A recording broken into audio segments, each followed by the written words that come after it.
Hi, good morning po, and it's Sunday Farm ngayon. At nandito po ako ngayon sa Bulacan.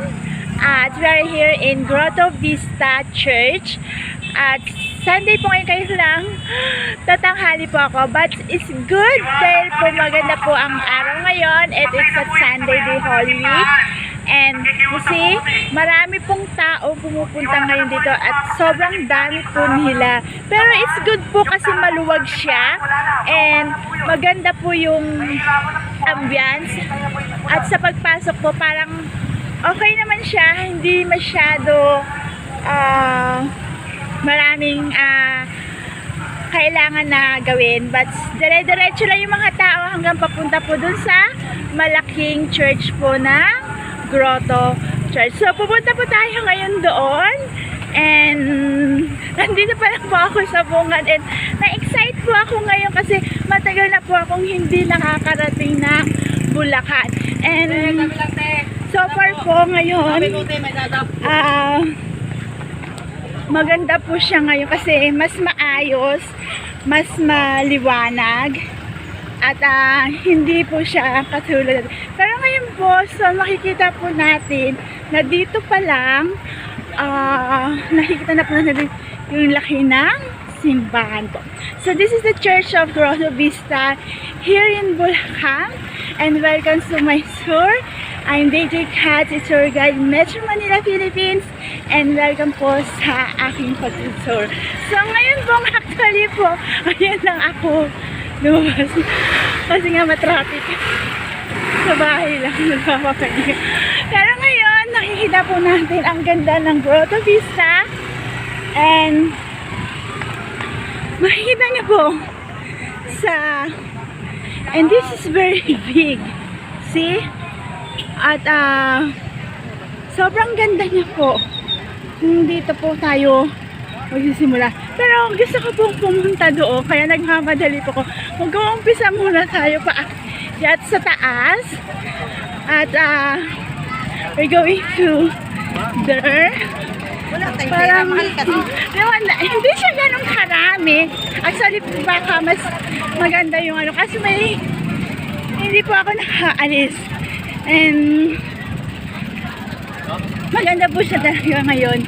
Kaya maayos po yung place and there's not normal so much people here in Bulacan.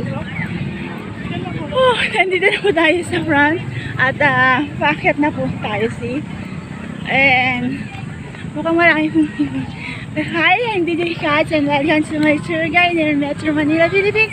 Welcome po sa Bulacan Grotto Vista. So, pag nagaling po kayo ng Maynila, Naiya, heads ko right bus from Naiya, let's say in Tungko,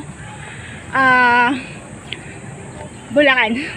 So, pagdating po dun sa Tungko, sabihin sa Bulacan, hindi po kayo dadahan dun sa main road, kundi dadahan po kayo ng Tungko, Fairview, Litex, Manggahan, tapos po SM Fairview, and then Tungko po. Oh my God! So, Tungko po. So, magkakaling po kayo ng Naiya, going to Bulacan, Grotto Vista. So, Tungko po. So, mahabang way po.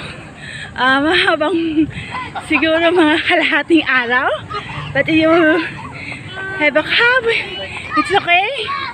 We're going to I didn't south. Hindi ko alam, pero sobrang ganda po. Dito ngayon pa lang ulit ako nakaakyat for how many long years. At kasi pag nanggaling po kayo na Naiya, papunta po kayo ng SM Fairview, Tungko. So, yun po yung way niya. So, ito yung sa ibaba po. So, downstairs, pupunta din po tayo mamaya dyan. Pero ngayon po, nandito po tayo sa taas. Parang cute lang po kasi parang double chair. Parang up and down. Meron sa ibang church. Meron din sa taas na church.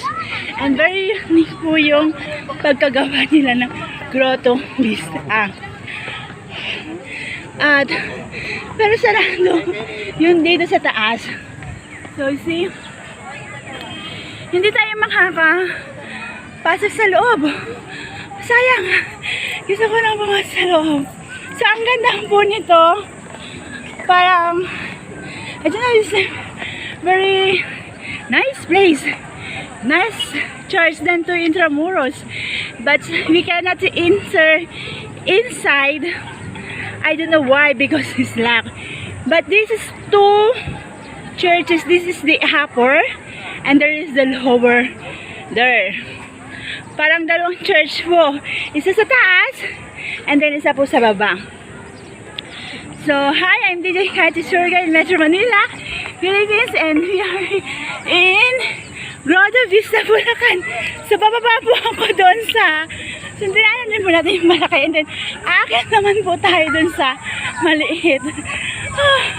Parang ganda ng magpahinga saglit dito. Pero, aakit ulit ako. So, ayan. Medyo may, there is a church sa baba. So, bababa po tayo doon. And then, papapasok naman po tayo doon sa maliit na daanan.